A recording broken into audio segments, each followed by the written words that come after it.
Bismillahirrahmanirrahim. Assalamualaikum warahmatullahi wabarakatuh. Perkenalkan, nama saya Dewi Wagiarti dengan NIM 1802405012, kelas 7A Agribisnis, Fakultas Pertanian, Universitas Cokro Aminoto Palopo, dengan mata kuliah Hukum dan Politik Agraria dengan dosen pengampu Bapak Wahyu Hidayat SIP MH. Baiklah, di sini saya akan menyelesaikan tugas ujian akhir semester saya, di mana saya akan menjawab beberapa soal. Yang pertama yaitu jelaskan definisi politik dan hukum agraria.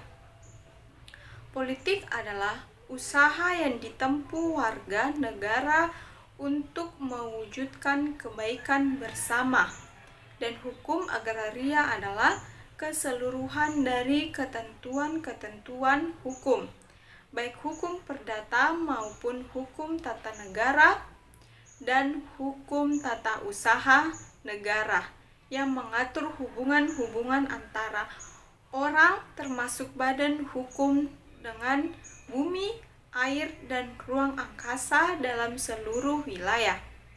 Soal yang kedua yaitu jelaskan perbedaan antara hukum agraria adat dan hukum agraria barat. Hukum agraria adat yaitu keseluruhan kaidah-kaidah hukum agraria yang bersumber pada hukum dan berlaku terhadap tanah-tanah yang dipunyai dengan hak-hak atas tanah yang diatur oleh hukum adat.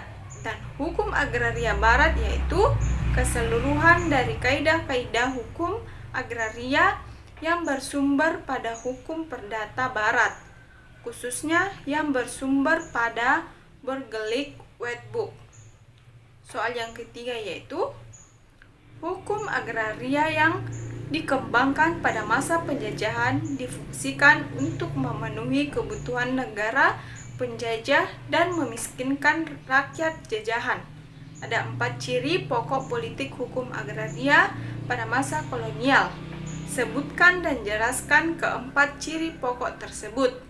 Yang pertama yaitu diskriminasi, yaitu penjajah menganggap lebih superior dibandingkan dengan penduduk pribumi. Yang kedua, eksploitasi, kekayaan tanah jajahan untuk kepentingan negara penjajah. Yang ketiga yaitu dependensi, artinya keadaan tidak merdeka di bawah kekuasaan atau pengaruh negara lain. Yang keempat yaitu dominasi, artinya proses pengendalian kekuasaan pihak besar kepada pihak lemah. Soal yang keempat yaitu sebutkan dan jelaskan 4 hak-hak atas tanah barat. Yang pertama, hak eigendom merupakan hak milik dalam pengaturan tanah barat. Yang kedua, hak erpach merupakan hak guna usaha atau hak kebendaan untuk menikmati kegunaan tanah kepunyaan pihak lain. Pemegang hak erpach boleh menggunakan kewenangan yang tergandung dalam hak eigendom atas tanah. Yang ketiga yaitu hak obstal merupakan hak numpang karang, yaitu hak kebendaan untuk mempunyai gedung bangunan atau tanaman di atas tanah orang lain. Yang keempat, hak gubrik merupakan salah satu jenis dari hak eigendom. Soal yang kelima yaitu sebutkan dan jelaskan 5 macam hak atas tanah yang Anda ketahui. Yang pertama, hak milik adalah hak turun-temurun, terkuat dan terpenuh yang dapat dimiliki oleh seseorang. Kepemilikan hak milik hanya dapat diperbolehkan untuk orang Indonesia, sedangkan orang asing tidak diperbolehkan memperoleh milik. Yang kedua yaitu hak guna usaha adalah hak mengusahakan tanah yang dikuasai langsung oleh negara untuk keperluan melakukan usaha di sektor perkebunan, perikanan, pertanian, dan peternakan.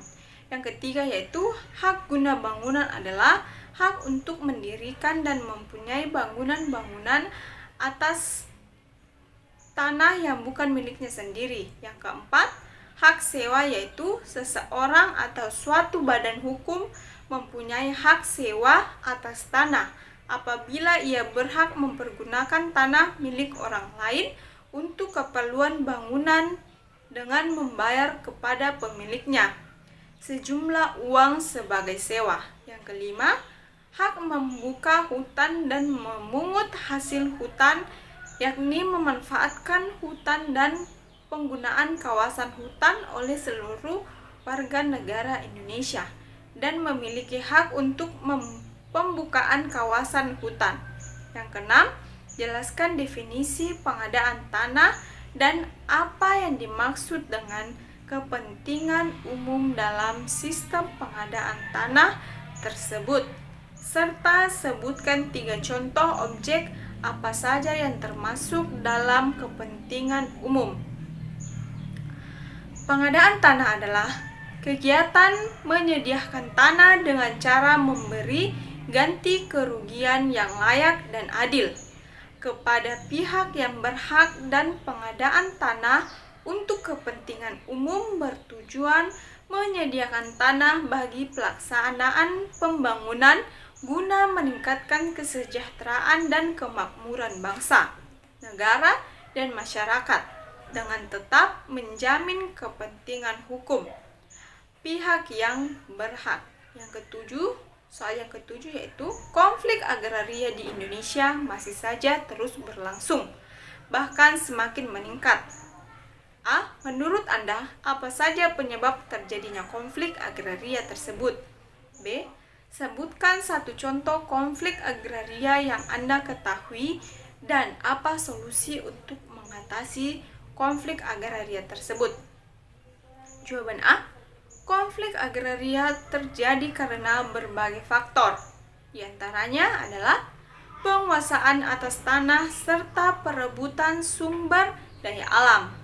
Konflik agraria timbul sebagai akibat dari adanya ketidakserasian atau kesengajaan terkait sumber-sumber agraria yang tidak lain adalah sumber daya alam. Bagian B. Contoh kasus penyelesaian sengketa melalui mediasi, misalnya seperti ini. Pak Pras membeli sepetak tanah di sebuah desa. Ternyata, tanah tersebut juga diklaim orang lain. Dalam hal ini, penjual tanah terlibat dalam kasus tersebut.